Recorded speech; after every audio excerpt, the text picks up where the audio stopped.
Graças a Deus. Vamos orar? Amado Deus e eterno Pai, nós te agradecemos mais uma vez. Em nome do Senhor Jesus, estamos reunidos aqui nessa noite para aprender de Ti, Senhor. Pois só o Senhor é o socorro bem presente nas nossas vidas. E sabemos disso em virtude da Tua graça, que abriu os nossos olhos, vivificou o nosso coração, tem iluminado a nossa mente, Senhor. Continua, Senhor, em nós a obra que o Senhor iniciou. Ajuda-nos na noite de hoje, Senhor,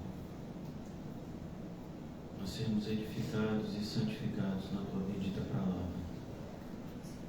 Abençoa a vida, Senhor, de cada irmão e irmã aqui nessa noite, bem como de todos aqueles que serão alimentados pela Tua palavra, Senhor, tanto de forma presencial quanto de forma virtual. O Senhor sabe aqueles que são Teus. Cumpre, Senhor, em nós o Teu bendito propósito, e bem sabemos que sempre é e será bom, perfeito e agradável. Em nome de Jesus, amém. Amém. E graças a Deus. Amém, irmãos? Amém. Nós vamos dar continuidade à exposição de uma das passagens mais conhecidas da Bíblia, porém talvez a menos praticada, o Sermão do Monte. E nós fomos levados ao Sermão do Monte, mais uma vez, estudando o livro de Atos. Percebemos pelo Espírito a necessidade de entender quem somos. E é o título da nossa mensagem de hoje, na mesma direção de tudo aquilo que a gente tem falado nos últimos encontros. Quem somos nós? E longe de ser uma pergunta filosófica, isso faz parte da realidade de qualquer pessoa, qualquer ser humano. Sua vida tem algum tipo de sentido, ele precisa saber quem ele é. Preciso que a gente entenda quais são as nossas raízes. Não é por acaso que todas as pessoas têm desejo de conhecer os seus pais, de conhecer de onde é que eles vieram, seus avós. E mais ainda quando nós temos a oportunidade de manusear a Bíblia e chegamos nessa passagem de Mateus, precisamos entender quem somos. Como cristãos, a Bíblia diz que nós somos feitos uma nova criatura, mas a grande questão para muitos é: o que seria essa nova criatura? É simplesmente uma pessoa que se veste diferente, que fala diferente, mas a Bíblia nos diz que é uma pessoa, acima de tudo, que pensa diferente. Como nós pensamos, é assim que nós agiremos. Então, quando o Senhor Jesus, Ele percebe um grupo grande de pessoas perdidas e esperando dele orientação, Ele profere esse sermão. É assim que nós iniciamos a exposição do capítulo 5. E nós terminamos ontem pela manhã as bem-aventuranças. E hoje a gente já vai retomar o texto a partir do versículo 13. E essa passagem é extremamente vital, né, para que a gente possa de fato seguir nesse propósito de avaliar o nosso cristianismo, de avaliar a nossa vida enquanto ser cristão. E antes da gente iniciar a exposição aqui, como os irmãos sabem, a gente tem o costume, né, guiado pelo Espírito Santo de Deus, queremos assim, trazer uma introdução mostrando a conexão de textos da Bíblia que muitas vezes não parecem no primeiro momento conectados. 1 de Coríntios, essa passagem é muito conhecida, e quanto mais você conhecê-la, tanto mais você vai compreender o mundo que você vive e o seu papel nele. E isso é extremamente essencial, principalmente nos dias que vivemos. Aqui no capítulo 1 de 1 de Coríntios, é interessante que você saiba que o apóstolo Paulo escreve para uma sociedade, para um grupo de pessoas que vive debaixo de uma realidade, por incrível que pareça, muito parecida com a nossa. A cidade de Coríntios era uma cidade formada por pessoas de várias localidades, mas acima de tudo a cidade de Corinto era dominada pela filosofia grega, assim como o mundo conhecido naquela época, e nós também. Nós aqui do Ocidente somos extremamente influenciados pela cultura grega. Basta que a gente veja os termos que a gente usa hoje, como democracia, filosofia e tantos outros termos que nós usamos e não sabemos que vem justamente dessa raiz, né, da cultura grega. E o apóstolo Paulo, ele se depara com esses filósofos do primeiro século que infestavam a Grécia principalmente, e Coríntios, que faz parte da Grécia. O apóstolo Paulo, ele escreve essa carta justamente mostrando qual é o retrato do mundo. E olha que coisa maravilhosa, a palavra de Deus, e nós vamos ver isso lá também no Sermão do Monte, ela ilumina, ela é a única fonte capaz de iluminar todo o conhecimento humano. Qualquer área da vida humana que você imaginar, somente a palavra de Deus pode nos dar uma concepção correta dessa área da vida humana. E o apóstolo Paulo, escrevendo aqui aos Coríntios, em 1 de Coríntios capítulo 1, versículo 18: certamente a palavra da cruz é loucura, ainda hoje, mais ainda hoje. Vivemos em uma sociedade que não quer sofrer, que vê o sofrimento sempre de uma forma negativa, e muito parecido com as pessoas do primeiro século, vê o sofrimento às vezes como uma punição de Deus na vida daqueles que de repente estão desagradando a Ele. Mas o apóstolo Paulo diz que não, que a mensagem da cruz, ela é a mensagem central na vida do cristão. Certamente a palavra da cruz é loucura para os que se perdem, mas para nós, como é o título da nossa mensagem hoje? Quem somos nós? Para nós que somos salvos. Então quem somos nós em primeiro lugar? Nós somos salvos. E isso deve ser para você extremamente vital em todas as suas escolhas, isso deve contar. Por que somos salvos? Somos salvos porque o mundo inteiro estava condenado. O mundo inteiro está condenado. Existe um pequeno grupo, e nós acreditamos fazer parte desse grupo. Isso não é orgulho, não é soberba, isso é fé. Nós acreditamos fazer parte desse grupo por graça dos salvos. É por isso que nós vivemos de uma forma completamente diferente dos demais. É por isso que fazemos escolhas que no primeiro momento podem parecer loucura até para nós mesmos. Então, como assim? A pessoa pegou a minha carta e eu dou atômica? Não, eu tenho que ir lá e pegar a carta que ele tomou de volta. Mas como assim? Ele mandou eu caminhar uma légua? Eu não vou caminhar uma légua, não. Quer que eu caminhe duas? Então, são coisas que até para nós é extremamente doloroso no primeiro momento. Por isso que esse mesmo apóstolo Paulo, nessa mesma carta aqui, Coríntios, 1 de Coríntios, ele vai dizer: eu esmurro o meu próprio corpo, para que naquilo que eu pregue, nós que estamos estudando o Sermão do Monte, por exemplo, naquilo que conhecemos aqui no Sermão do Monte, não nos vejamos reprovados. Então aqui ele diz, certamente essa palavra é loucura para a grande maioria, mas para nós, esse grupo, esse pequeno grupo comparado, com toda a raça humana, somos um pequeno grupo, comparado até com o movimento evangélico, nós somos um pequeno grupo, porque a grande parte do movimento evangélico já se perdeu. Nós que somos salvos, poder de Deus. O que é o poder de Deus? A mensagem da cruz. Pois está escrito, e agora o apóstolo Paulo faz uso de palavras que haviam sido preditas, e agora ele aplica essas palavras à vida cristã. Destruirei a sabedoria dos sábios. Ele está citando Isaías 29:14. Destruirei a sabedoria dos sábios e aniquilarei a inteligência dos instruídos. Isso significa que você estudar qualquer coisa é ruim? Não, em absoluto. Mas a ideia é que nós precisamos sempre ter na nossa mente aquilo que é essencial, daquilo que não é essencial. Vou dar um exemplo. A água é importante para o ser humano, sim ou não? Sim. Muito importante. Mas se a gente tivesse que colocar num patamar de uma necessidade urgente, qual é o mais importante? Água ou oxigênio? Oxigênio. Oxigênio. A gente pode ficar algumas horas sem beber água, talvez alguns dias, mas sem oxigênio a gente não fica nem alguns minutos.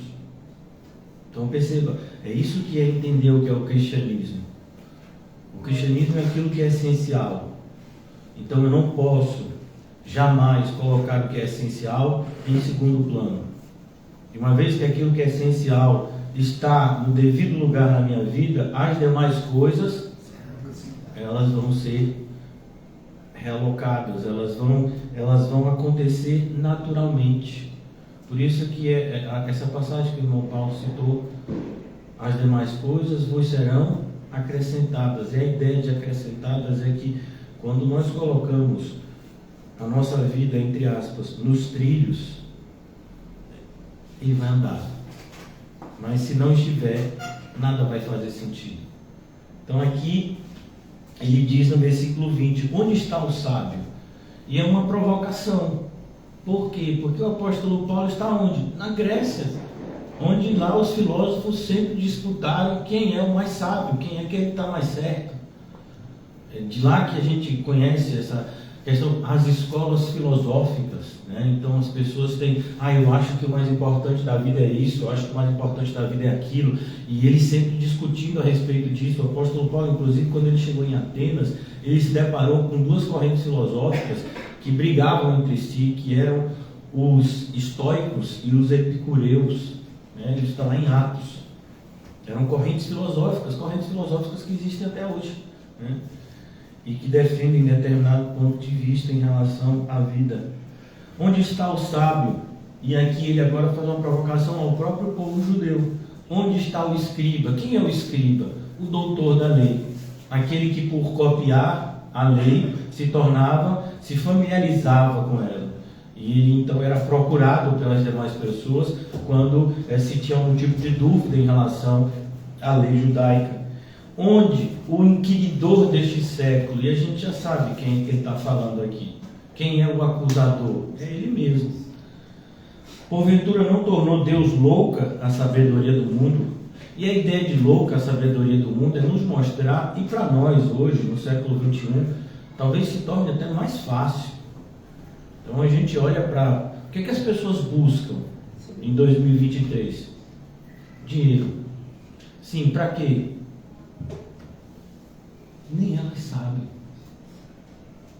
É impressionante quando você vê as pessoas que estão buscando dinheiro. Você pergunta, você quer para quê? Para eu sentir segurança. Mas segurança de como? Como o dinheiro pode te dar segurança? Eu vou comprar um remédio. Sim, e se você tiver uma enfermidade que não tem remédio? Que são várias. Esse dinheiro vai servir para quê? Então a gente tem vivenciado pessoas famosas, ricas, nessa enfermidade da alma que é a depressão. Então, aqui o apóstolo Paulo já alertava as pessoas pelo Espírito. A sabedoria do mundo é insensata. A palavra loucura quer dizer insensato. É uma coisa que não faz sentido. Não faz sentido como o mundo vive, o que o mundo nos incentiva. Olha, irmãos, que coisa. Se você para raciocinar um pouco como é que nós somos criados, você chega a essa conclusão muito facilmente. Então a gente entra na escola e a gente faz o curso primário. E aí a gente acha que já é inteligente, mas aí vai para o ginásio. Aí a gente termina o ginásio, não, agora a gente é segundo grau. E adianta o que segundo grau? Nada. Aí você faz faculdade, adianta o que faculdade? Nada. E aí você começa a trabalhar, e adianta o que o trabalho? Nada. E aí você trabalha, consegue alguma promoção, e adianta o que? Daqui a pouco você fica doente e morre. Essa é a vida do ser humano.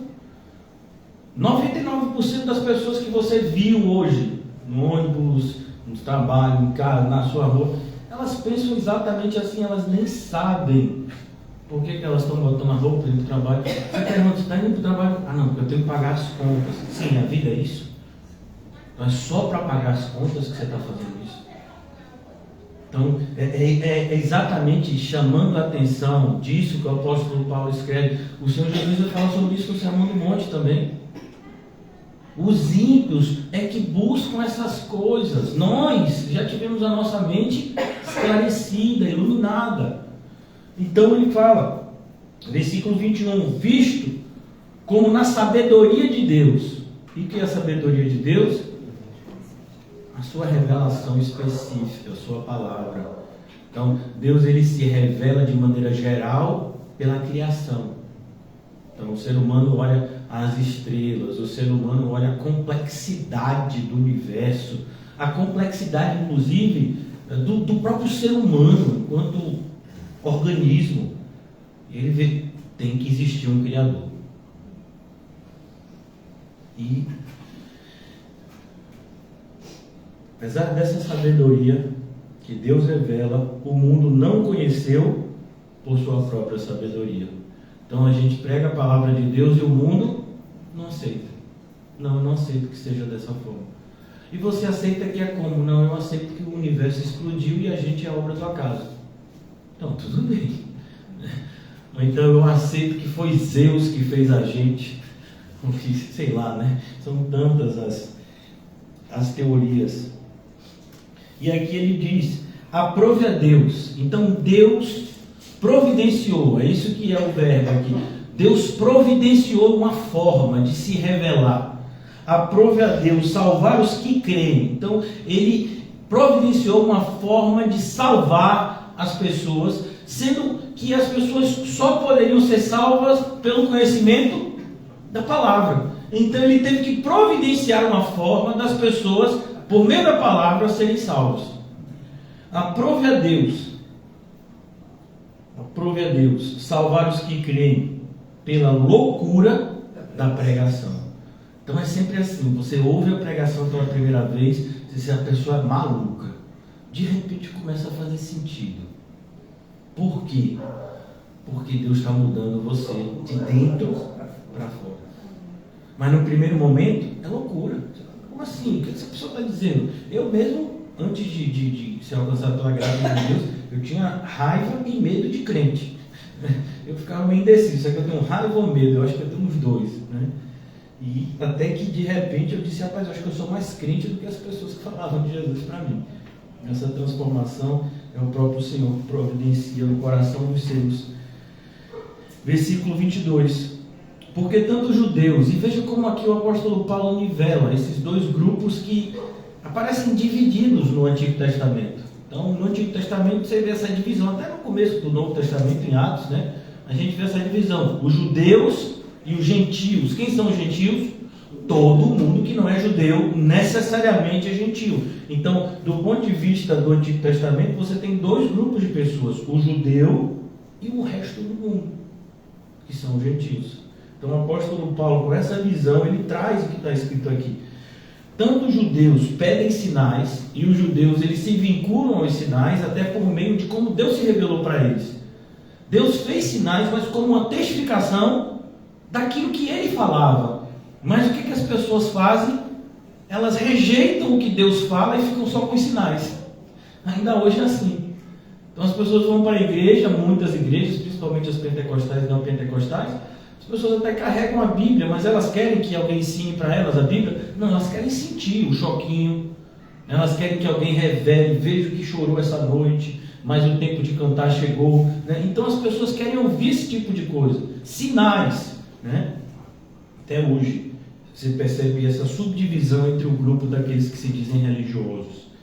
Há um grupo que busca sinais. E aí aqui os gregos, representando todos aqueles que buscam o evangelho, uma espécie de racionalidade secular. Não, nós temos uma racionalidade espiritual.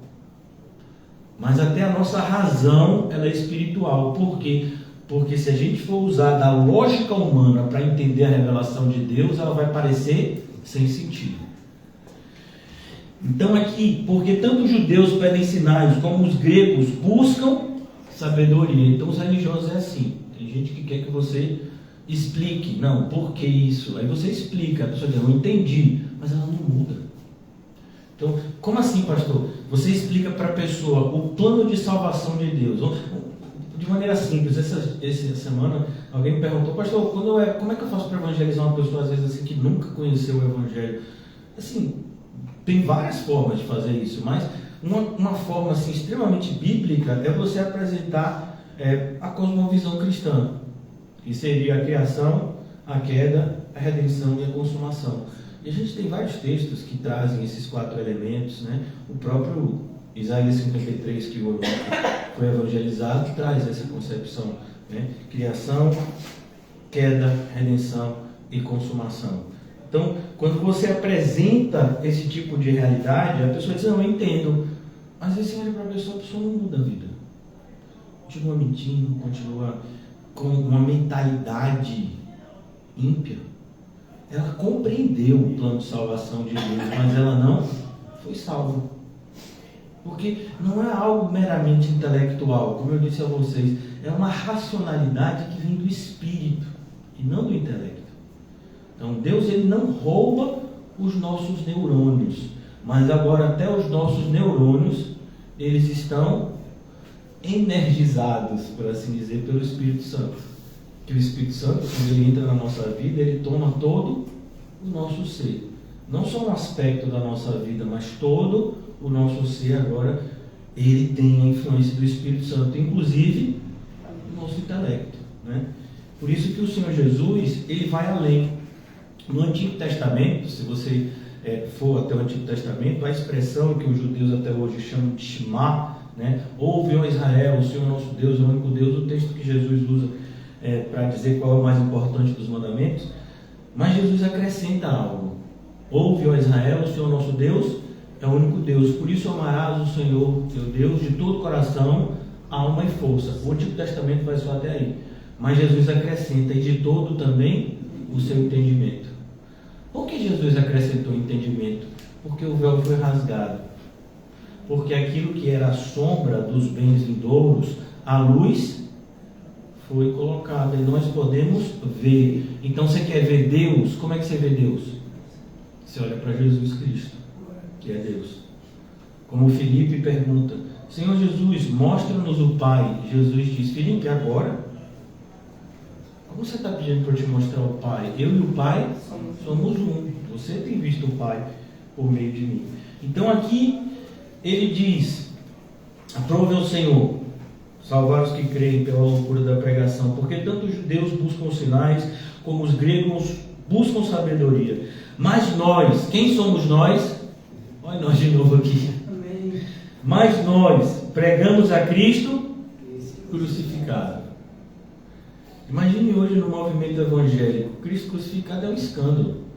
Para esses pastores multimilionários, vai se falar de cruz? Para pessoas que usam do evangelho para se locupletarem, né, para enriquecerem, para pessoas que seguem esses homens e que buscam as mesmas coisas que eles estimulam, riqueza, algum tipo de satisfação carnal, santificada por meio de algum tipo de mensagem religiosa. Mas aqui ele diz, cuidado, nós pregamos a Cristo crucificado, que continua sendo o quê? Escândalo para os judeus. Então você pega uma pessoa religiosa dessas igrejas, né, que a gente chama de movimento, e você olha para essa pessoa e diz, você está sofrendo? A pessoa diz, estou. Pois é, você vai sofrer até o seu último respirar, e aí você vai para o céu. Está repreendido, amarrado. Você pega... Por que essas pessoas tiraram essa expressão, amarrado? Tem na Bíblia isso, né? Quando o Senhor Jesus vai expulsar um demônio, ele diz, está amarrado? Ele diz, saia! As pessoas amarram. Quem faz a amarração é as religiões ocultistas. Mas a gente nem pensa nisso, né? Então aqui ele diz, cuidado, porque se você pregar Cristo crucificado para os religiosos, eles ainda vão continuar achando que isso é um escândalo. Então você que conhece o verdadeiro evangelho, se você já se aventurou a pregar o evangelho para um religioso, né, dessa espécie, você entende o que eu estou falando, né? Está repreendido. Não, meu Jesus não é assim. Meu Jesus é de poder, né? Ele fala, que poder? Não, poder, vai botar os meus inimigos debaixo dos meus pés. Essa palavra não é para você não, essa palavra é para Jesus. Então cuidado para você não ser inimigo de Jesus, porque aí você vai estar debaixo dos pés dele. Então aqui, mas tem um outro subgrupo: escândalo para os judeus e loucura para os gentios. E os gentios aqui, irmãos, eles são uma espécie de sinônimo daquele grupo que a gente já falou, dos gregos, que buscam sabedoria. Então os gentios, eles querem que você apresente alguma ideia que pareça ser inteligente para eles te aplaudirem. Por isso que a gente tem vivido essa época, né? Você vai numa livraria, eu já não vou há muito tempo, mas você vai numa livraria e tem sempre lá 7 passos para ser feliz, 10 passos para ter um casamento maravilhoso. Fala, se fosse fácil assim, né? Comprava aquele livro e agora eu sou feliz. Nunca mais você tem depressão. Eu tenho 7 passos para ser feliz. E é assim, irmãos? A gente sabe que não é. Mas as pessoas continuam a escrever e as pessoas continuam a comprar, né? Porque elas continuam buscando como ter uma mente milionária. Esses dias eu vi um texto que eu fiquei assim, ruborizado. É até um autor baiano, e por acaso eu até conheço essa pessoa. E tem famoso, né, em São Paulo, esse pessoal assim, né, meio tirado artista. E ele escreveu esse título assim, como ter uma mente de magro. Mente de magro? O que seria uma mente de magro? Né? Porque hoje em dia a obesidade é algo que as pessoas não querem, né? Tem uma questão de vaidade. Então, como ter uma mente de magro? Você não fala mais de domínio próprio. É como ter uma mente de magro. Não importa se você vai se entupir de droga. É como ter uma mente de magro. Se você vai fazer cirurgias plásticas, vão colocar a sua vida em risco, não importa. É ter uma mente de magro. Como assim? E vende. Porque as pessoas não se importam mais, né? Elas são atraídas, é como o vagalume, né? É como os insetos, elas são atraídas pela luz, né? Aquilo que você pensa ser luz, você vai e não é luz, coisa nenhuma, é cisterna rota. Então aqui ele diz, essas pessoas buscam esse tipo de sabedoria, que não é sabedoria, de nenhuma forma. Mas nós pregamos, e Paulo repete, Cristo crucificado, escândalo para os judeus, loucura para os gentios, mas para os que foram chamados, chamados, e esse chamado aqui não é qualquer chamado, não é o chamado do seu celular, é um chamado que a gente diz de chamado eficaz. É quando o Espírito Santo ele toca no nosso coração e ele começa a funcionar. É como se a gente tivesse assim, a gente teve uma parada cardíaca, mas no nosso caso a gente não teve parada cardíaca, ele estava morto mesmo, né? E a gente recebe aquele eletrochoque, e aí o coração volta a bater de novo. Não sei se você já viu naqueles filmes, né? Que mostra aquele aparelho que fica medindo, né? Aí o coração bate assim, né? Aí quando a pessoa supostamente morre, né? Fica uma linhazinha assim, né? Aí de repente todo mundo fica triste, de repente volta a bater, né? Tá vivo, né? Então no nosso caso a gente estava morto mesmo, né? A linha já estava assim, desde que a gente nasceu. Então a gente foi vivificado pelo Espírito. Isso é o chamado eficaz. Por isso que o apóstolo Paulo escreve aos Filipenses e diz, aquele que começou a boa obra, há de completá-la.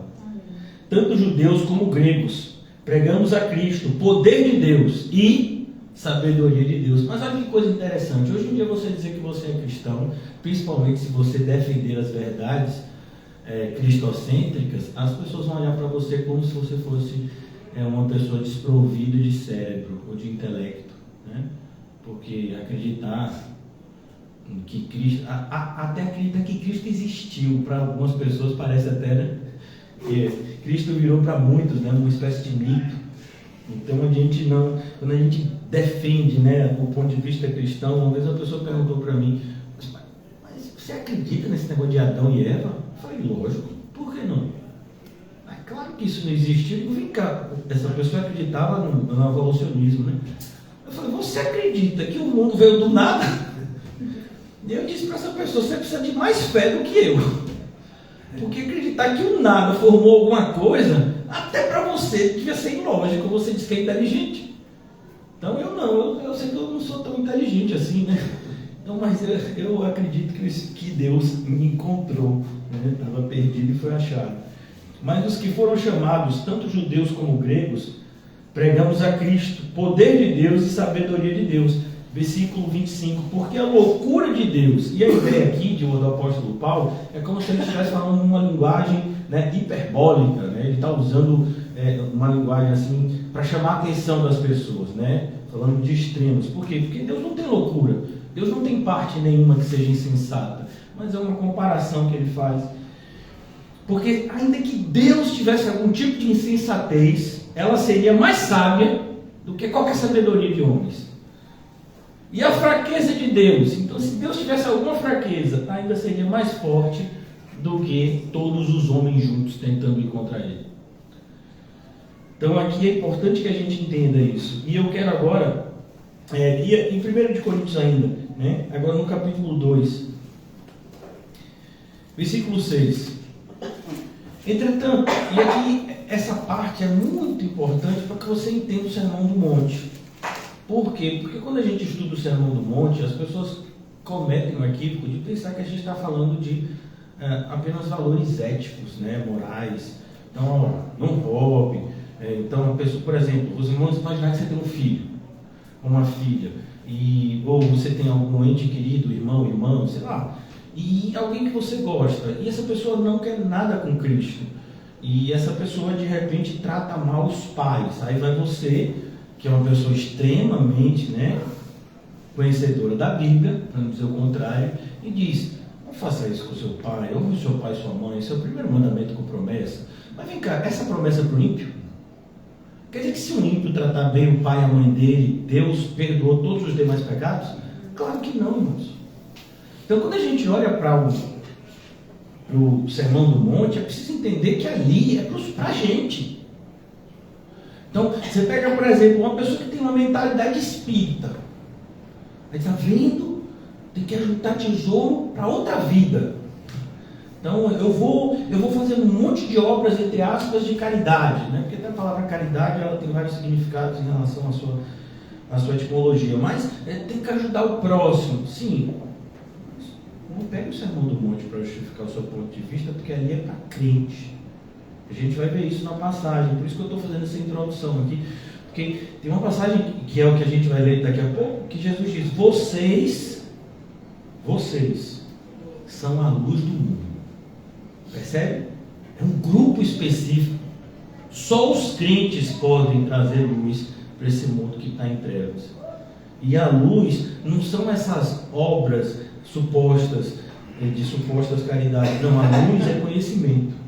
Conhecimento de Deus para aqueles que nascem em trevas, ou seja, na falta do conhecimento de Deus. Então aqui no versículo 6, preste atenção porque aqui é a sua vida. Entretanto expomos sabedoria. Então sabedoria é o quê? Conhecimento de Deus. Entre os experimentados. E olha que coisa interessante. Essa palavra experimentado, ela foi colocada de maneira cirúrgica no texto. Experimentado no sentido de pessoas que vivenciam o cristianismo, não são pessoas que conhecem meramente de forma intelectual o cristianismo, mas vivenciam ele. Então, tem as marcas de Cristo. Você é cristão, só olha aqui. Você é cristão, só olha o que, quando Cristo entrou na minha vida, olha o que aconteceu.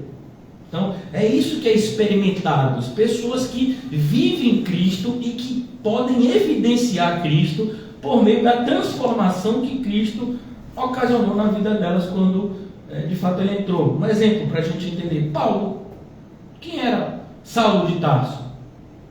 E quem se tornou o apóstolo Paulo? Será que se a gente pegasse essas duas pessoas, a gente poderia encontrar algum ponto que ligasse um ao outro? Não.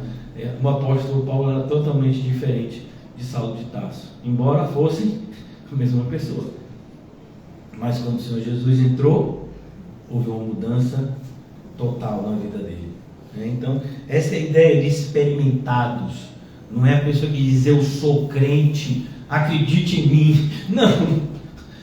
Eu sou crente, veja na minha vida que eu sou crente. Então, aqui experimentados. Não, porém, a sabedoria deste século. Para ficar bem claro, se você está esperando que eu dê uma aula para você, igual aos professores da faculdade, não é isso. Eu estou aqui como mensageiro de Deus.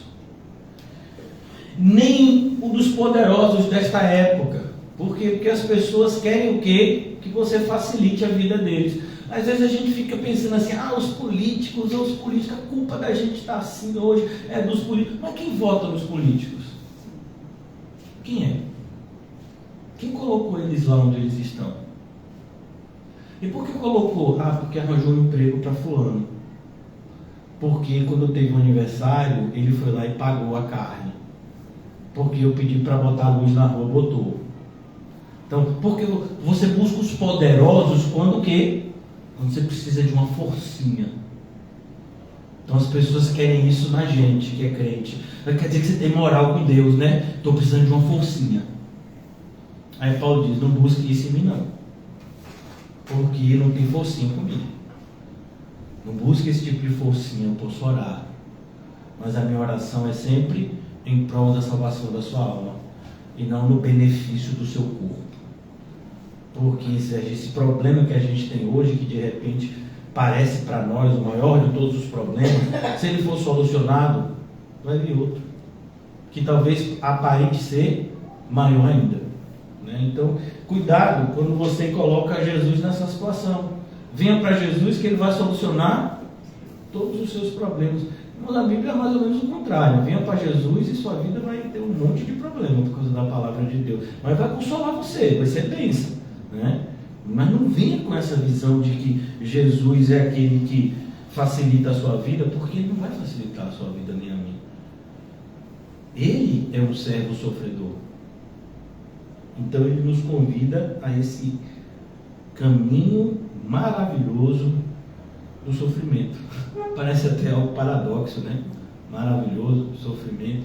Mas quando você é espiritual, você entende isso. O Sermão do Monte vai ajudar a gente, em nome de Jesus, a entender melhor. Mas para a gente concluir aqui essa parte introdutória, vamos aqui falar essa parte só aqui de conclusão para a gente ir lá para o Sermão do Monte. A sabedoria deste século, nem a dos poderosos desta época, que se reduzem a nada. Não é assim, irmãos? Você já percebeu? Eu não sei se você é tão antigo quanto eu, né? Mas há alguns anos atrás, era um determinado grupo político que dava as cartas aqui na Bahia. E aí, de repente, a pessoa que era o líder desse grupo político morreu. Antes dele morrer, morreu aquele que ele acreditava que seria o seu sucessor, o seu filho, né? De uma forma totalmente inesperada, uma pessoa rica, poderosa, que estava sendo preparado para ser presidente do Brasil, andando em Brasília, querendo perder peso, teve um ataque cardíaco fulminante e morreu. Ninguém imaginava. Ele foi enterrado lá onde o irmão Paulo trabalha. O pai dele continuou liderando esse grupo político, morreu. Hoje tem, né, a figura de um neto que não tem nem de perto, né, a liderança que o avô já teve aqui. Tanto que o grupo político dele não consegue ter nenhum tipo assim de sucesso do ponto de vista estadual, né, há alguns anos. Então, não dizendo que um grupo é melhor do que o outro, que eu quero mostrar para você justamente que é tudo o mesmo saco, né, para ficar bem claro. Mas é para que a gente entenda que todo tipo de poder humano é o quê? Transitório. Então eu peguei um exemplo nosso aqui, que tem anos. Mas se a gente for para o livro de Daniel, a gente vai ver a sucessão de reinos. Então primeiro vieram os assírios, depois vieram os medo-persas, depois teve um outro grupo que seriam os gregos, depois dos gregos vieram os romanos. Então perceba uma sucessão. Ninguém se mantém no poder, até porque nós somos pessoas que temos um tempo aqui nessa terra. Então, cuidado quando você coloca a sua esperança nesse tipo de poder. é uma esperança que vai ser frustrada. Então aqui ele diz, se reduzem a nada. Esse poder se reduz a nada. A qualquer dúvida, pergunte ao irmão Paulo. O que acontece com o corpo de uma pessoa que é muito rica e o corpo de uma pessoa que é muito pobre depois que é enterrada? Será que a deterioração é diferente? Então, pode ser diferente o sepulcro, mas a carne, meu filho, é igual. O sangue, então fulano é sangue azul, eu nunca vi, o sangue mais azul que eu acho que eu já vi é de barata, quando você mata, que é meio esverdeado, Então, irmão, é sangue tudo igual, por quê? Porque a gente deriva, a gente vem da mesma fonte, Todo mundo é descendente de Adão e Eva, mais especificamente descendente de Noé, porque sabemos que o Senhor destruiu a raça humana toda, ficando só Noé e os seus descendentes, e depois houve um repovoamento do mundo a partir do pós-dilúvio. Mas voltando aqui para o nosso texto, versículo 7, nós falamos a sabedoria de Deus. Como? Em mistério. Entenda esse mistério. Mistério não é para você e para mim, não. É mistério para quem ainda não recebeu a luz.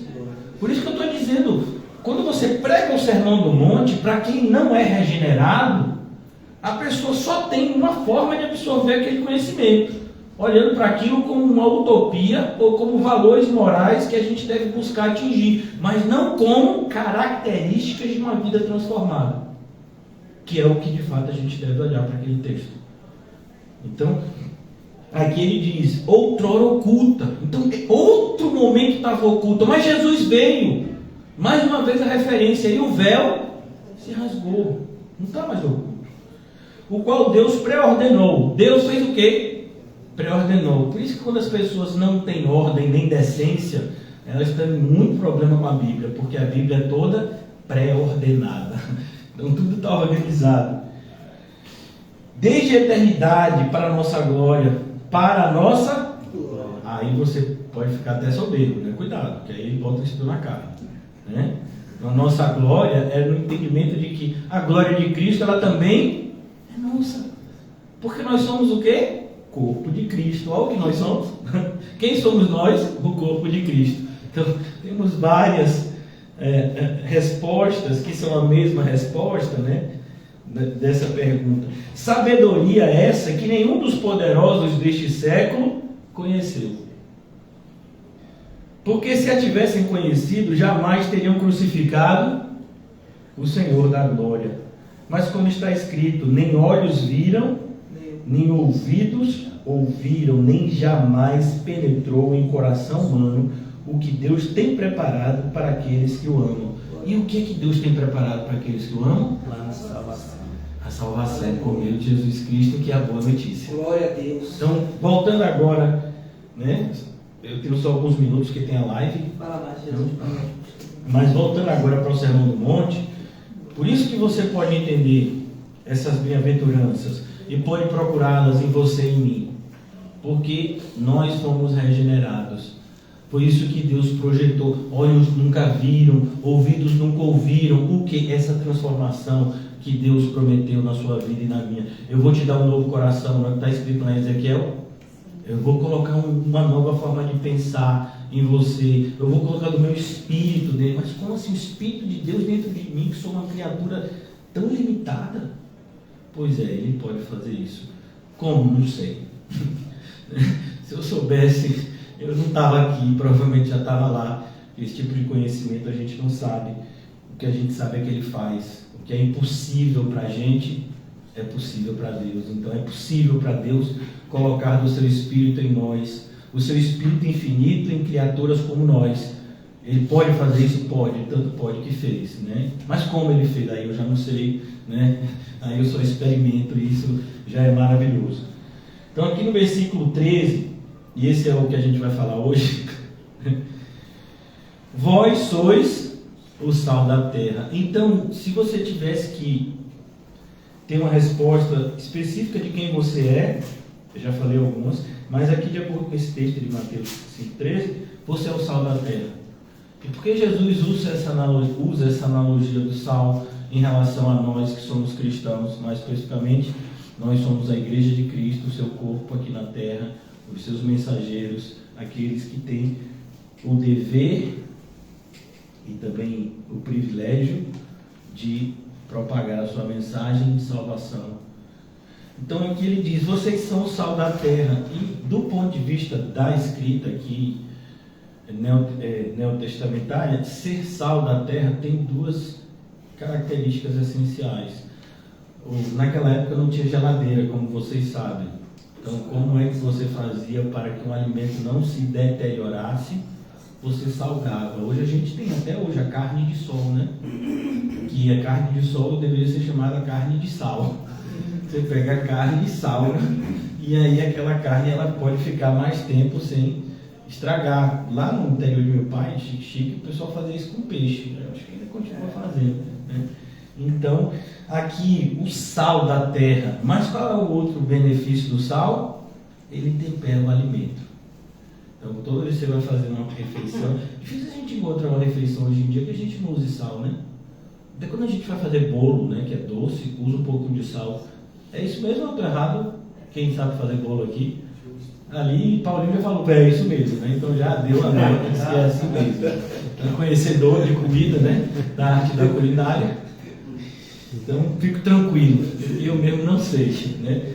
Hoje eu fiz o único prato que eu sei fazer antes de vir para cá, que foi o ovo. Igual prato seu. Né? Estava muito saboroso, eu botei inclusive sal no ovo. Então aqui o sal da terra. Perceba, você é o sal, mas de que lugar? De que lugar? Da terra. Percebe por que o cristão, não tem sentido um cristão se isolar?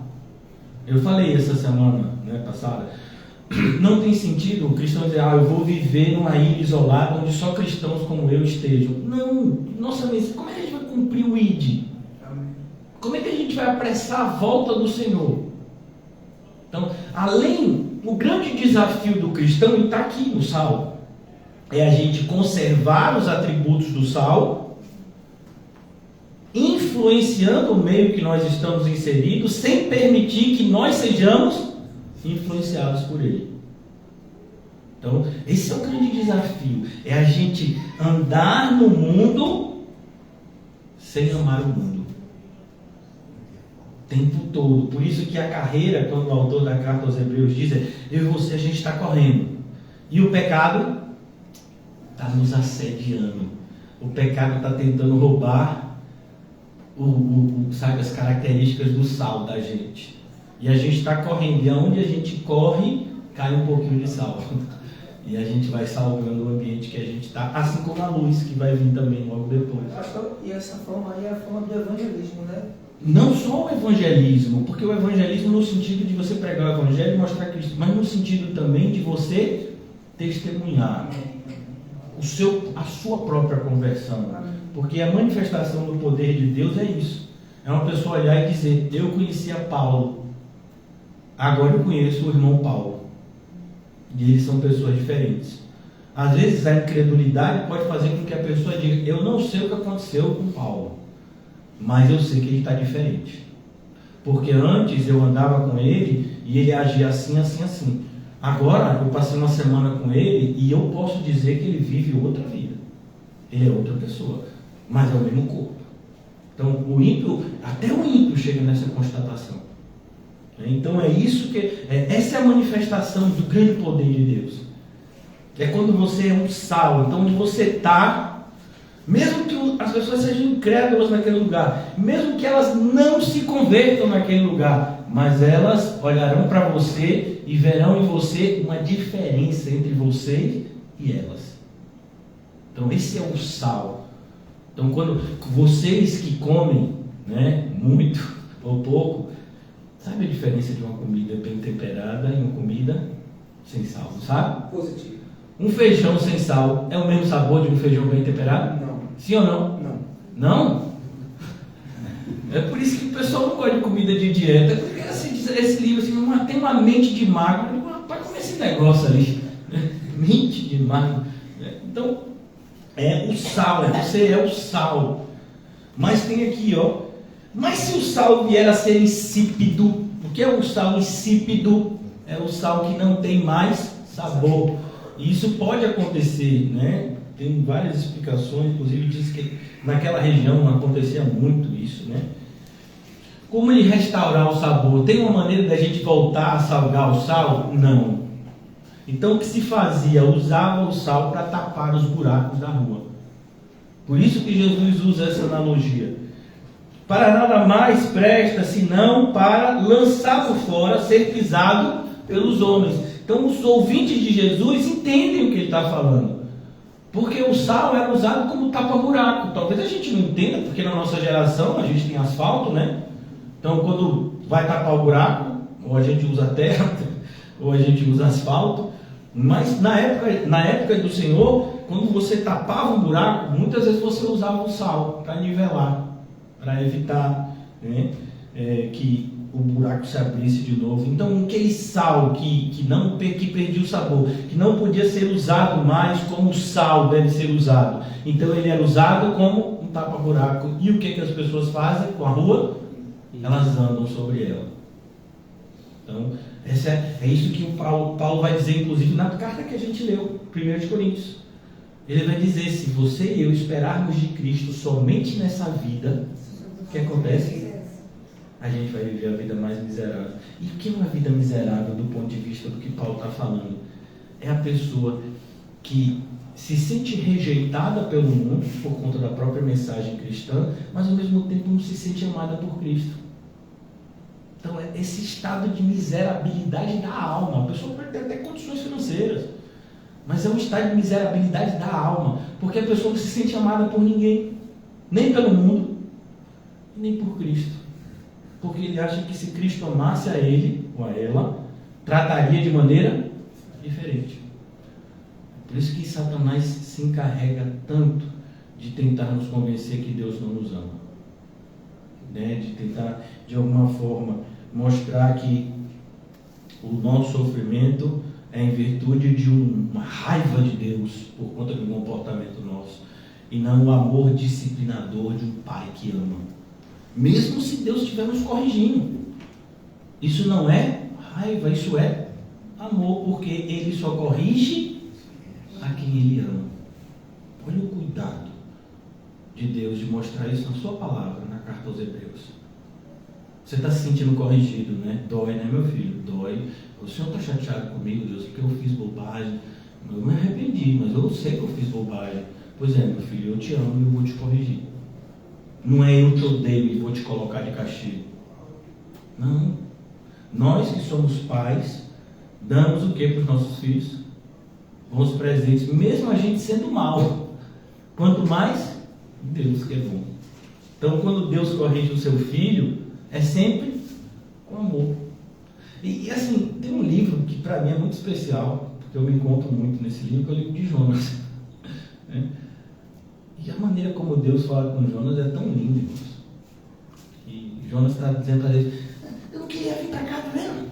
Vim para cá, o Senhor salva esses ninivitas, não valem nada esses ninivitas, olha. E aí Jonas que vale, né? Alguma coisa. E aí não vale nada esses ninivitas, o Senhor salva eles. Mas a maneira amorosa como Deus fala com Jonas, né? Deus podia matar Jonas. Quem é você, Jonas, para falar assim comigo? Eu tenho que mando, você obedece. Mas Deus disse: ô Jonas, eu também criei eles, Jonas. Se eu quero salvar eles, não posso fazer isso? Então é tão bonito a maneira como Deus fala com Jonas, né? E a gente sabe que Jonas se arrependeu porque foi Jonas que escreveu o livro. Então, ele está mostrando a sua própria fraqueza e o amor de Deus que nos constrange, né? Então aqui ele diz: vocês são sal, mas se você perder o sal, é como, por exemplo, o crente que deixou de ser crente, botou a mão no arado e olhou para trás. Você, pastor, eu não quero nem saber. Mas você tem que saber. E eu tenho que falar. O que acontece? Vamos abrir rapidamente na carta aos Hebreus, que a gente tem uma live, né? Eu vou concluir, irmãos. Eu não vou falar muito hoje, até porque meia-noite, né? Nosso prazo limite. Hebreus. Eu tenho certeza que nenhum de vocês tem essa experiência, né? Glória a Deus por isso. Mas é importante que a gente saiba o que está escrito aqui, até para poder a gente advertir irmãos e irmãs amadas, que não cheguem nesse estado que a Bíblia descreve e que a gente tem que tomar muito cuidado. Então, olha o que está escrito aqui. Versículo 11, capítulo 9 de Hebreus, versículo 11. Eu vou concluir aqui hoje, irmão. E se Deus permitir, amanhã a gente dá continuidade. Porque é muito importante a gente entender, né, o texto que a gente está lendo. E assim, como assim um sal perde o sabor? Perde. E a gente vai ver aqui. Versículo 11 de Hebreus 9. Quando, porém, veio Cristo, eu vou adiantar um pouco, por conta, mas aqui também no versículo 9. A partir do versículo 23. Vamos adiantar um pouco, porque senão eu fico falando aqui até muito tempo. Então, no versículo 23, Hebreus 9, 23. Era necessário, portanto, que as figuras das coisas que se acham nos céus se purificassem com tais sacrifícios, mas as próprias coisas celestiais com sacrifícios a eles superiores. Então, o que o autor da carta está dizendo? Ele está explicando um plano de salvação. E não é por acaso, essa carta é escrita, carta aos Hebreus, porque num primeiro momento ela alcança os cristãos judeus que estavam passando por uma crise de fé, em virtude de que os falsos mestres, eles atacavam os crentes, principalmente os crentes judeus, dizendo: vem cá, nossa fé judaica era tão bonita, tinha tantos rituais, e aí vem agora e você só tem esse negócio de Cristo, a palavra dele, não tem mais sacrifício diário, a gente não mata mais animal, e você acha que é isso assim? Então essa é a explicação da carta aos Hebreus, para mostrar, olha, todo esse sacrifício, todo esse ritualismo, tudo o que aconteceu no Antigo Testamento, toda a revelação que foi dada para Moisés, era tudo para apontar para Cristo.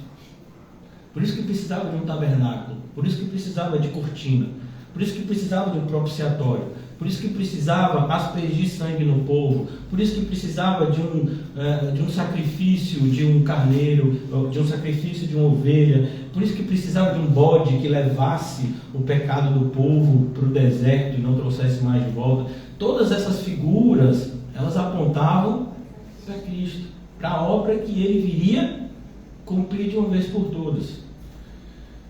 Então aqui ele diz, versículo 24: porque Cristo não entrou em santuário feito por mãos, figura do verdadeiro, porém no mesmo céu, para comparecer agora por nós diante de Deus. Ele está intercedendo por nós. Por isso que a única intercessão que nos beneficia é de Cristo. Isso significa que a gente não deve orar uns pelos outros? Deve sim. Mas se a nossa oração funciona, só funciona porque Cristo ora por nós. Então a oração eficaz do crente é um reflexo da oração eficaz de Cristo por nós. Ela não tem causa em si mesma, a nossa oração, mas ela é um reflexo da intercessão de Cristo por nós. Nem ainda para se oferecer a si mesmo, muitas vezes, como sumo sacerdote, cada ano entra no Santo dos Santos com sangue alheio. Não era assim que fazia? O sumo sacerdote, qual era o sangue que ele levava? De um animal que era sacrificado, não era dele. Ora, nesse caso, seria necessário que ele tivesse sofrido muitas vezes, desde a fundação do mundo. Percebe por que não tem sentido missa? Você sabe o que significa missa? Sacrifício. É por isso que os católicos, eles acreditam na transubstanciação. Se cair uma hóstia no chão, o padre tem que fazer um monte de ritual. Porque eles acreditam que no momento que o padre pega aquela hóstia, pega aquele vinho, e é por isso que tem um monte de padre que é alcoólatra, porque bebe muito vinho, e ele molha aquela hóstia e dá para você, aí ele está lhe dando literalmente o corpo e o sangue de Cristo. Eles acreditam nesse mistério da transubstanciação que não é bíblico. Por isso o nome missa, né? Missa fala de sacrifício. Então, na mentalidade do católico, Cristo morre toda a missa de novo. Toda a missa ele está morrendo. É assustador, né? Pode até parecer loucura, mas se for para o catecismo católico, é exatamente isso que eles vão ensinar. Mas ele diz aqui: ora, nesse caso seria necessário que ele tivesse sofrido muitas vezes desde a fundação do mundo. Agora, porém, ao se cumprirem os tempos, se manifestou uma vez por todas, para aniquilar pelo sacrifício de si mesmo o pecado. Assim como aos homens está ordenado morrerem várias vezes, uma só vez. Vindo depois disso, o juízo. Aconteceu o que com aquele rico quando ele morreu? Inferno. E Lázaro morreu e foi para o céu. Ainda bem que todo mundo aqui é igual a Lázaro. Aleluia, glória a Deus. Né? Assim também, Cristo, tendo-se oferecido uma vez para sempre, para tirar os pecados de muitos, aparecerá a segunda vez, sem pecado, aos que aguardam para a salvação. Amém? Pastor, e agora? Agora você vai para o capítulo 10. E no capítulo 10, meu filho, o negócio vai pegar aqui para a gente. Viu? A partir do versículo 26. Porque se vivermos, preste atenção, é o sal que perdeu. Por que você leu o capítulo 9, pastor? Porque você precisa entender que, uma vez que você tem a consciência que o sacrifício de Cristo é o que nos salva, quando você se volta para o mundo, para o pecado, mesmo depois de entender o preço que Cristo pagou por nós, irmão, o seu estado é um estado de muito perigo, né? Sei que tem muita gente que não gosta do que eu prego, mas é bíblico. Então, eu me sinto muito em paz com aquilo que a gente ministra, né? E triste porque as pessoas se levantam contra a verdade clara nas Escrituras. Porque se vivermos deliberadamente em pecado, e o que é uma pessoa que vive deliberadamente em pecado? É aquela pessoa que ela faz a escolha, ela sabe, olha, Cristo disse que é para eu ir por aqui, mas eu não vou por aqui, porque aqui é apertado, é estreito. Então eu quero um caminho que seja o quê? Confortável, largo. Eu não quero viver uma vida de dor e sofrimento, mesmo sabendo que isso me leva à salvação. Eu quero viver uma vida de tranquilidade, de conforto, de luxo, até onde eu puder. Nada muito grande. Igual uma pessoa que eu conheci na igreja. Olha, esse exemplo é real. A pessoa disse assim, eu não quero muita coisa. Eu falei com Jesus, assim, viu? Não quero muita coisa. Eu quero só um carro assim desses BMW, não quero muita coisa. E assim, um conversível para o final de semana, fora BMW. Uma coberturazinha e uma lancha para os finais de semana, eu pegar assim, né, o mar de Salvador e me divertir. Mas eu não quero muita coisa. E para a pessoa assim, ele disse, tá bom, você só precisa ler a Bíblia um pouco e se arrepender, né? Não, mas não estou entendendo. Não está entendendo o quê? Você está de brincadeira? Essa pessoa hoje não é mais crente não, né? Nunca foi. E eu fui um dos responsáveis por mostrar isso para essa pessoa. Então daí você já vê porque tem um monte de gente que me odeia, né? Que eu sou o portador de péssimas notícias para quem quer viver deliberadamente em pecado, né? Eu não vou facilitar. Se você quiser ir para o inferno, você vai, mas eu vou dar trabalho para você. Você vai, como diria Spurgeon, né? Eu sei que muitos dos que me ouvem, a maioria vão para o inferno, mas vocês vão ter que passar por cima de mim antes, porque eu vou tentar alertar vocês para que vocês não vão para lá, vocês não passem a eternidade lá. Infelizmente, a gente não vai conseguir muita diferença, mas alguns vão ser salvos e a gente já se alegra com isso. Porque se vivermos deliberadamente em pecado, depois de termos recebido o pleno conhecimento da verdade, e o pleno conhecimento da verdade, irmãos, não é nenhuma manifestação assim, sobrenatural, é o pleno conhecimento da verdade mesmo. Entender o plano de salvação que todos aqui já entendem. Todo mundo era pecador. Deus providenciou o seu próprio Filho como justiça pelo nosso pecado. De maneira que quando a gente crê em Cristo, a gente é salvo. Mas quem não crê, já está condenado. É isso. É essa a mensagem. A mensagem que Paulo pegou, por exemplo, em Atenas. Eu notifico a todos que vai chegar um dia que Jesus vai vir julgar. Então se arrependa. Então, não é nada complexo. Não, a pessoa tem que entender. Não, simples. Simples, qualquer pessoa entende. Uma criança entende. Se rejeitou, é o que está escrito aqui, irmão. Então, ele conheceu, já não resta sacrifício pelos pecados, porque Deus ofereceu o seu próprio Filho por amor a nós. Ele vai oferecer o que agora? Que mais Deus ofereceria? Depois de ser o próprio Filho. E aí o próprio Jesus conta para a gente uma parábola. O rei enviou servos para convidar as pessoas para o banquete, não foi isso? Eles não quiseram ir, maltrataram,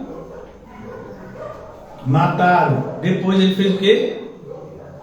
Mandou o exército dele matar todo mundo. Aí o Senhor Jesus conta outra parábola para o mesmo grupo e diz: olha, o Senhor fez uma vinha maravilhosa, a terra é maravilhosa, tudo maravilhoso, e arrendou para um grupo de pessoas, lavradores maus.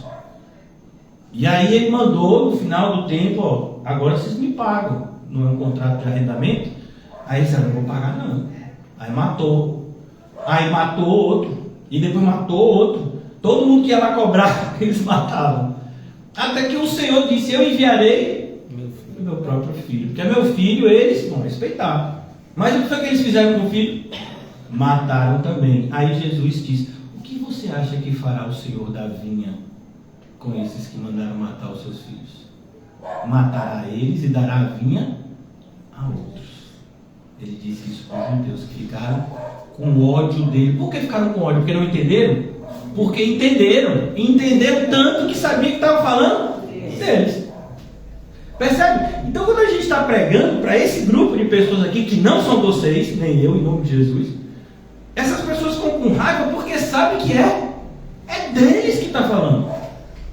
Porque eles sabem no seu interior que eles estão vivendo deliberadamente em pecado. E o Sermão do Monte é maravilhoso para a gente entender isso. Porque o que está lá escrito, irmãos, são as características que a gente tem que procurar em nós, como regenerados. Você tem sido o sal da terra? Você é a luz do mundo? Ou não tem mais luz em você? Ou não tem mais sal? Você chega num lugar, ninguém sabe que você é crente, o seu comportamento é igual das pessoas que não são crentes. E aí? Você é salvo? Claro que não. E aí? Aqui, ó. E aí? Já não resta mais sacrifício pelos pecados. Pelo contrário, ó. Pelo contrário. Certa expectação horrível de juízo e fogo vingador. Não, quando eu li esse texto, eu parei de ter medo de assombração. Foi. E digo com sinceridade, não tenho medo. E pastor, e se você chegar em sua casa, que eu nem tenho casa, moro em favor, mas se chegar em sua casa e os pratos estiverem flutuando, e o meu filho, eu vou dormir com os pratos flutuando. Digo assim, se não vier em minha direção, eu durmo. Deixa eles flutuando lá. O problema da gravidade é com Isaac Newton lá, com quem estudou a lei da gravidade, os filhos. Eu vou dormir, né, de noite? Não, pastor, os pratos voando. E as facas voando. E a porta batendo. Meu filho, agora você imagine, a gente vivendo numa época desse de inverno, que está uma ventania danada. Se a gente ficar com medo, está quebrando. Não dorme. Mas você fica com medo não? Eu digo, não, turma, já está melhor que menina. Por quê? Porque eu tenho medo disso daqui, ó. É isso daqui que dá medo. Quando um cristão lê a Bíblia, irmãos, ele não fica mais com medo do diabo, não. Ele tem medo de quê? De desagradar a Deus. E não é medo de Deus no sentido de punição, porque você é filho. Mas assim, como eu vou desagradar um pai que me ama? Sabe? Eu acho interessante. Eu tive uma experiência, e eu nem era crente, mas eu tive uma experiência de vida muito interessante. Eu tive uma vida, assim, bem tranquila, né? Foi uma criação, né, na classe média, e meus pais sempre se esforçaram para me dar algum tipo de conforto. Até que chegou uma época que eu atingi os objetivos que eu tinha programado para mim. Eu falei, rapaz, essa vida está muito sem sentido. Eu acho que eu vou para um lugar bem longe daqui, fui morar na Nova Zelândia, né, atrás de aventura. E aí fui colher uva. Passei umas 2 semanas, meu filho, trabalhando de lavrador, de boia fria mesmo. Pastor o suficiente. Não, minha mãe, eu vou voltar para casa, viu? E aqui a visão que eu tinha dos meus pais, rapaz, eu achei que meu pai e minha mãe eram ruins. Eles são maravilhosos. Até hoje. Só que agora, como cristão, a minha visão é muito mais plena, até porque agora eu já conheço que tudo é por causa de Cristo, né? Então isso me ajuda muito. Mas essa ideia de que muitas vezes você tem que perder para ter, para valorizar. É tão triste isso, né? Você tem que perder para valorizar uma coisa. Será que a gente vai precisar perder para valorizar uma coisa? Será que a gente vai precisar ter a experiência do filho pródigo para saber que o pai é bom? Você quer comer com porcos ou quer desejar comida de porcos para entender que o pão vivo que desce do céu é o melhor dessa terra? Infelizmente, irmãos, tem gente que vai ter essa experiência e não vai ser salvo. Não vai ser salvo. Porque a expectação horrível, e John Bunyan retrata isso. No livro Peregrino, tem uma mulher que está com muito medo, e ele diz, mas vem cá, por que você não vai para Cristo agora? Porque é isso, não depende de quem quer nem de quem corre. Então, tem pessoas que vão ficar nesse estágio desesperador, sabem que estão condenados, sabem que vão para o inferno, e ao mesmo tempo, não querem Jesus. Não é loucura? A gente lê o livro do Apocalipse e consegue entender mais ainda. Sabe que é Deus que está mandando tudo aquilo, sabe que aquilo que Deus está mandando é por causa da nossa maldade, mas em vez de se arrepender, o que eles ficam? Com mais raiva de Deus e blasfemam de Deus mais ainda. Então essas pessoas estão nas igrejas hoje, muitas delas, trocando de igreja à medida que tem a sua carnalidade desagradada. Então aqui, pelo contrário, certa expectação horrível de juízo e fogo vingador, prestes a consumir os adversários. Concluindo, sem misericórdia, morre pelo depoimento de 2 ou 3 testemunhas quem tiver rejeitado a lei de Moisés. Como eu disse a vocês, os primeiros destinatários dessa carta eram judeus cristãos, ou cristãos judeus, como vocês queiram. E eles entendiam a importância de Moisés, eles entendiam isso aqui. Quando uma pessoa era acusada, tinha 2 ou 3 testemunhas, ela era apedrejada. De quanto mais severo o castigo, versículo 29, julgais vós, será considerado digno aquele que calcou aos pés o Filho de Deus e profanou o sangue da aliança, com o qual foi santificado, e ultrajou o Espírito da graça. Ora, nós conhecemos aquele que disse, a mim pertence a vingança, eu retribuirei. E outra vez, o Senhor julgará quem? O seu povo. O seu povo. O juízo começa pelo povo de Deus, pela casa dele. Horrível coisa é cair nas mãos de um Deus vivo. Aí, quando a gente prega, esse tipo de princípio, que está em toda a Bíblia. Gálatas capítulo 6, não nos enganemos, de Deus não se zomba, Deus não se deixa escarnecer, o que o homem plantar, ele colherá. Está lá escrito, da mesma forma, no Evangelho de Mateus, ai de ti Cafarnaum, ai de ti Betsaida. O pastor está colocando fardo. Você viu? Fica obrigando as pessoas a viver uma vida, obrigando. Por que você quer viver uma vida do mundo? Spurgeon já dizia 200 anos atrás, e olha que não tinha as coisas que tem hoje. O pior estado de um homem é pecar e ser feliz no pecado. Esse é o pior estágio que um crente pode, um ser humano pode atingir. É saber que aquilo é pecado, desagrada a Deus e ter prazer naquilo. Aí você vem para a realidade de hoje e a gente traz uma mensagem cristocêntrica, a mensagem centralizada na cruz de Cristo, que é onde o meu e o seu pecado foram pregados. O escrito de dívida que era contra nós, Deus pregou na cruz. Pelas suas pisaduras, nós fomos sarados. Ele foi moído pelas nossas transgressões. Aí a gente fala, irmão, sem santificação ninguém jamais verá o Senhor. Que fardo pesado. Por isso que eu não gosto. Absurdo. O Evangelho é uma coisa assim cor-de-rosa, só se for o seu. Porque o de Cristo não é não. O Cristo é cor de sangue. E se você é de Cristo, cadê as marcas? Onde é que estão suas marcas? Para que ninguém te moleste. Por isso que é tão importante você saber quem você é. Porque assim, todos, inclusive muitos evangélicos que se dizem nossos irmãos e irmãs, mas não são, mentem. Em determinado momento da sua caminhada e da minha, vão apontar o dedo e vão dizer, você acha que você é mais crente que eu? Por quê? Aí você tem que saber quem você é. É preciso que você saiba quem você é. Você acha que alguma pessoa... Olha, irmãos, dificilmente um cristão foi tão difamado e mal e perseguido como o apóstolo Paulo. Dificilmente. Né? Pode até ter existido, né? Na minha ignorância, não conheço toda a história da igreja, mas a Bíblia nos mostra como o apóstolo Paulo foi perseguido pelos próprios falsos irmãos.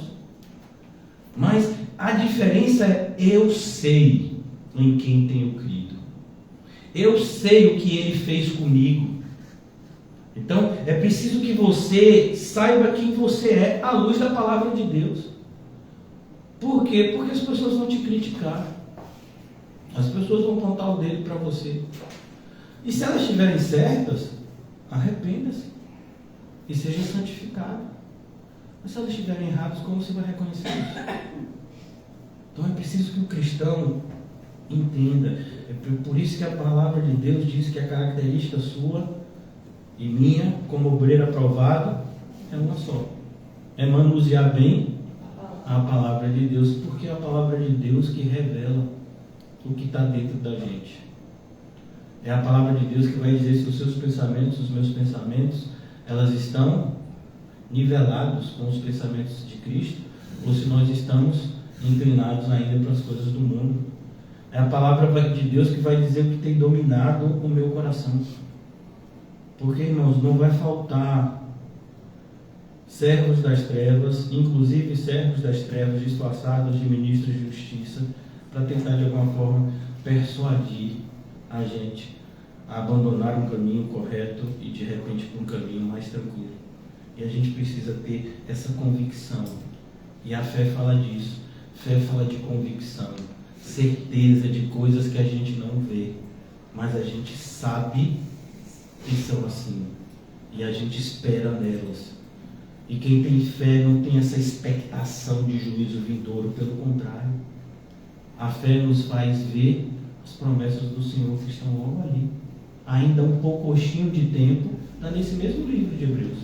Aquele que tem de vir, virá, e não tardará.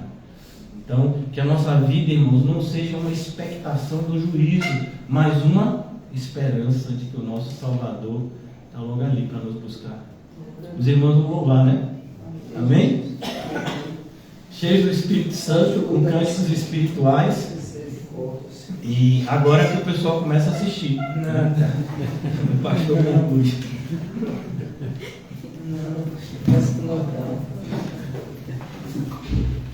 Um microfone que é para quem tem de fato, né? Tem o dom.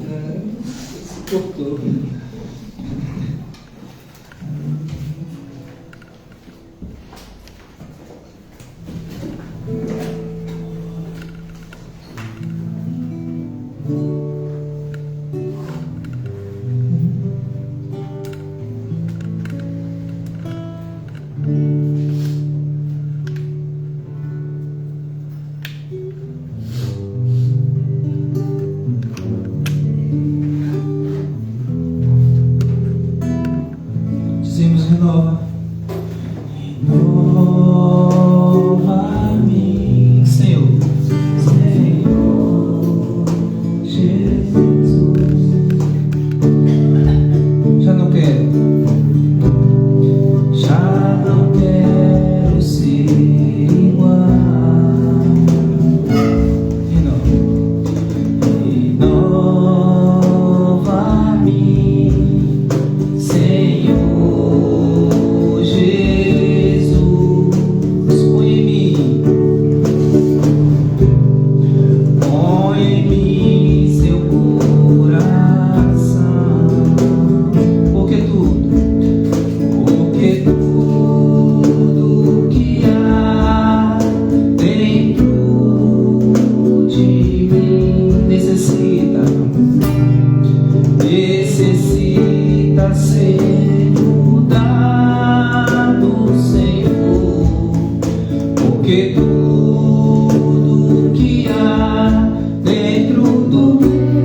que foi morto. Santo, Santo, Santo Ele é. Seu novo cântico, um novo cântico ao que se assenta sobre o trono do céu. Santo, Santo, Santo, Santo, Santo, Santo, Deus Todo-Poderoso, que era e é e há de vir. Com a criação eu canto louvores ao Rei dos Reis. És tudo para mim e eu te adorarei.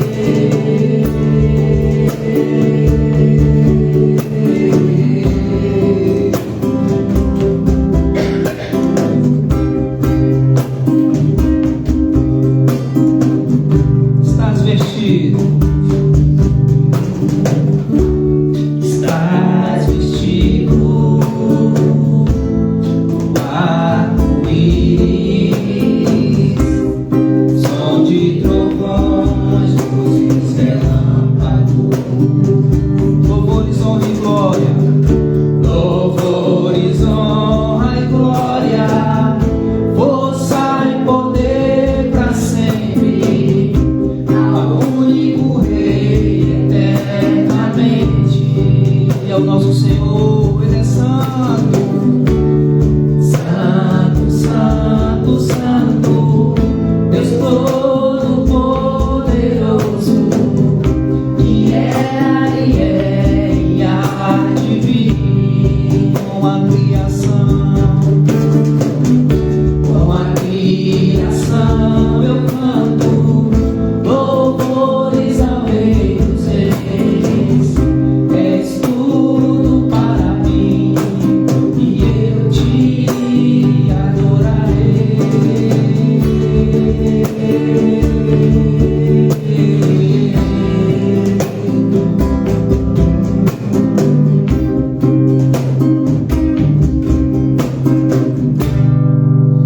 Aleluia. Aleluia, Senhor. Muito obrigado, Deus. Ó Senhor Jesus, agradecemos a Ti por mais uma noite. Em especial, Senhor, eu apresento a Ti a vida do pastor. Que o Senhor continue dando sabedoria, derrame da Tua graça, do Teu amor. Que o Senhor purifique o coração dele. Que a gente venha como igreja aproveitar todos esses momentos qual o Senhor Deus propõe para cada um de nós, que a gente venha levar a sério, como foi pregado hoje, que a gente venha verdadeiramente ser o sal da terra e a luz do mundo. Muito obrigado, Senhor, porque é o melhor momento que eu tenho do meu dia, e creio que para todos que aqui estão e aqueles que estão nos ouvindo e nos assistindo, a gente sabemos, Senhor, que a Tua vinda está próxima, que o Senhor nos ajude a continuar na Tua presença. Que o Senhor tome as filhas, os familiares, que o Senhor seja com ele, Deus. Que ele venha entender que esse chamado, Senhor, é um chamado específico e especial na vida dele. Obrigado, Senhor, pela vida dele. Agradecemos a Ti, Senhor, pela vida daqueles, tanto do irmão Comum e da irmã Rita, que prepara, Senhor, este espaço para que a gente venha nos encontrar todas as segunda-feira. Que o Senhor também, Pai, seja com eles nessa caminhada. Que o Senhor livre e proteja. Eu oro pela vida de Reginho, a vida de Mateus e sua família, de Quinho, da irmã Massinha, da irmã Fernanda e do irmãozinho que está nos visitando. E pela minha vida, Senhor, que o Senhor, Pai, nos prepare, Deus, porque a Tua palavra diz que aquele que é mais é dado, mais vai ser cobrado. E eu entendo um pouco disso, Senhor. Eu te agradeço pela vida do pastor, Deus. É muito agradecimento, Senhor. Muito agradecimento. Eu te louvo a Ti, Senhor, por uma igreja bíblica, pelo sermão que foi pregado, que eu sempre costumo dizer algumas vezes, é que nem papa na boca de criança. E hoje foi mais uma noite que eu creio que a alma de cada um de nós e dos ouvintes foram edificadas. Essa é a minha humilde oração, em nome do Pai, do Filho e do Espírito Santo. Amém. E graças a Deus. Aleluia! Glória a Deus. Ó Senhor Jesus, muito bom.